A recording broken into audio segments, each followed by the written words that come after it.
तो आज मैं आपको एक अनोखी रहस्यमय कहानी सुनाऊंगा। अगर आप चैनल पर नए हैं तो अभी सब्सक्राइब कर ले, क्योंकि यह मेरा दूसरा नया चैनल है। तथा कहानी पूरा देखे, अंत में एक अनोखा रहस्य छुपा है। धन्यवाद। तो सुनिए। स्मृतिपुर नाम का एक राज्य था, जहाँ के लोग हमेशा भविष्य की चिंता में रहते थे। वे धनतेरस पर सबसे आधुनिक वस्तुएं, नए गैजेट्स और निवेश के नए तरीके खोजते थे, क्योंकि उनका मानना था कि अतीत का धन तो खर्च हो चुका, असली धन तो भविष्य में है। इसलिए उन्होंने अपने पूर्वजों की विरासत और कहानियों को लगभग भुला दिया था। राज्य में दो परिवार थे, एक अमीर और आधुनिक वेगवान परिवार और दूसरा साधारण पारंपरिक स्थिर परिवार। वेगवान परिवार हर धनतेरस पर एक नया चमकदार ध्वनि यंत्र खरीदता था। ये यंत्र भविष्य के निवेश के संकेत बताता था और बाजार का शोरगुल बढ़ाता था। वे इस यंत्र की पूजा करते थे, यह मानते हुए कि यही उन्हें सबसे अधिक धन देगा। स्थिर परिवार गरीब था, लेकिन वे हर धनतेरस पर एक पुरानी साधारण पीतल की थाली खरीदते थे। ये थाली उनके पूर्वजों द्वारा उपयोग की जाती थी। वे उस थाली को साफ करते थे, उस पर दिया जलाते थे और रात भर उसे देखते हुए अपने पूर्वजों की कहानियां और शिक्षाएं याद करते थे। वेगवान परिवार के मुखिया ने स्थिर परिवार के मुखिया से हंसकर कहा, अरे भाई, तुम इस पुरानी थाली की पूजा क्यों करते हो?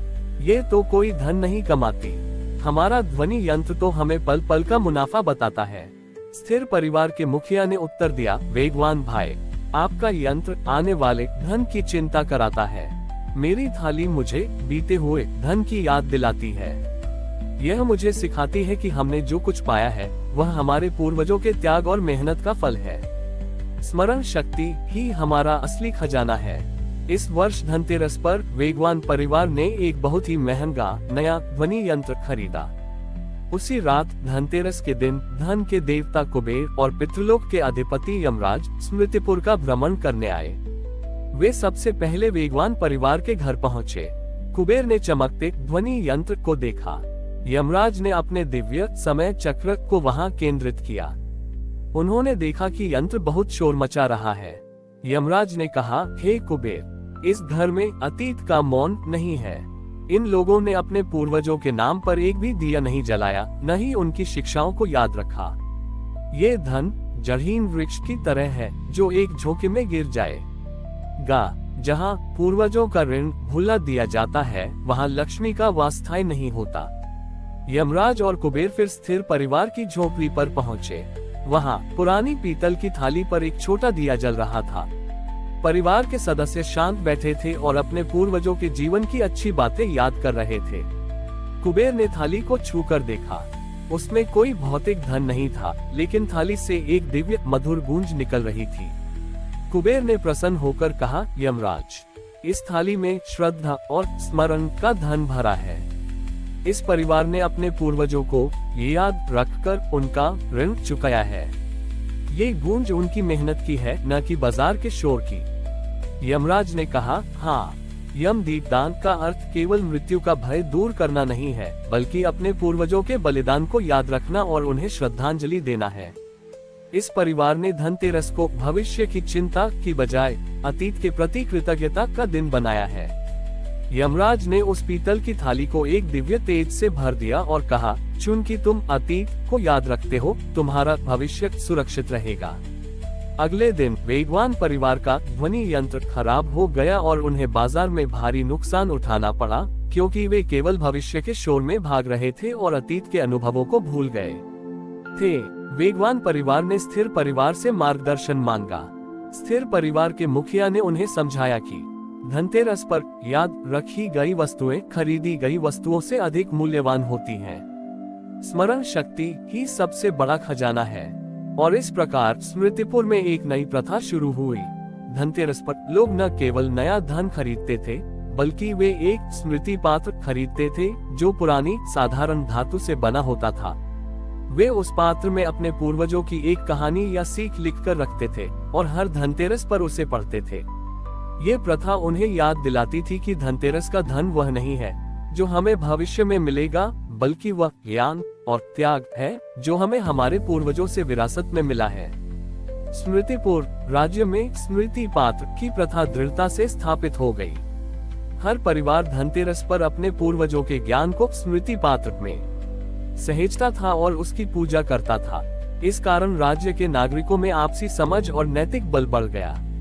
लेकिन जैसे जैसे समय बीता, स्थिर परिवार के मुखिया, जो अब ज्ञान गुरु बन चुके थे, ने देखा कि एक नई चुनौती सामने आ रही है। नौजवान पीढ़ी स्मृति पात्र को तो श्रद्धा से छूती थी, पर वे अपने पूर्वजों की कहानियों को केवल पुरानी बातें मानकर सुनाती थी। वे उन कहानियों से सीख लेना भूल गए थे।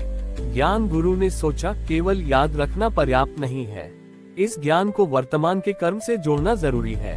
अगले धनतेरस पर ज्ञान गुरु ने राजा को सलाह दी कि इस वर्ष स्मृति पात्र की पूजा को एक नया आयाम दिया जाए। राजा ने सभी नागरिकों को दरबार में बुलाया और घोषणा की, इस वर्ष हर परिवार को धनतेरस पर अपने स्मृति पात्र के पास एक और वस्तु रखनी होगी, वर्तमान का साक्षी। राजा ने समझाया, ये वर्तमान का साक्षी कोई भौतिक वस्तु नहीं होगी, बल्कि एक संकल्प पत्र होगा, जिस पर हर व्यक्ति ये लिखेगा कि उसने बीते वर्ष अपने पूर्वजों की शिक्षाओं को आज के जीवन में कैसे लागू किया। तारांकन, यदि पूर्वज की कहानी ईमानदारी सिखाती है, तो आपने इस वर्ष कब बेईमानी करने से खुद को रोका। तारांकन, यदि कहानी त्याग सिखाती है, तो आपने कब अपने निजी स्वार्थ को त्याग कर किसी की मदद की। लोगों को यह नया नियम कठिन लगा। वेगवान परिवार, जो अब भी भौतिकवादी सोच रखता था, का मुखिया बोला, महाराज, ये बहुत कठिन है, क्या हमें केवल दिखावे के लिए यह पत्र लिखना होगा?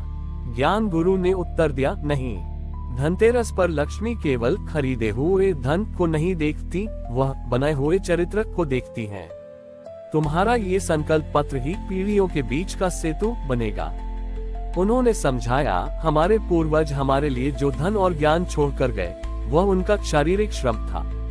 हमारी जिम्मेदारी है कि हम उस ज्ञान को अपने आत्मिक श्रम से जिंदा रखें। जब तक हम उनकी शिक्षाओं को अपने जीवन में नहीं उतारेंगे, तब तक हम उनके धन को नष्ट करते रहेंगे। उस रात स्थिर परिवार के मुखिया ने अपना वर्तमान का साक्षी संकल्प पत्र बनाया। उन्होंने लिखा, मेरे दादाजी ने मुझे सिखाया कि समय अनमोल है। मैंने इस वर्ष 1 घंटे की अपनी कमाई एक जरूरतमंद बच्चे को पढ़ाने में लगाई। यही मेरी पूर्वजों के ज्ञान की वर्तमान में उपयोगिता है।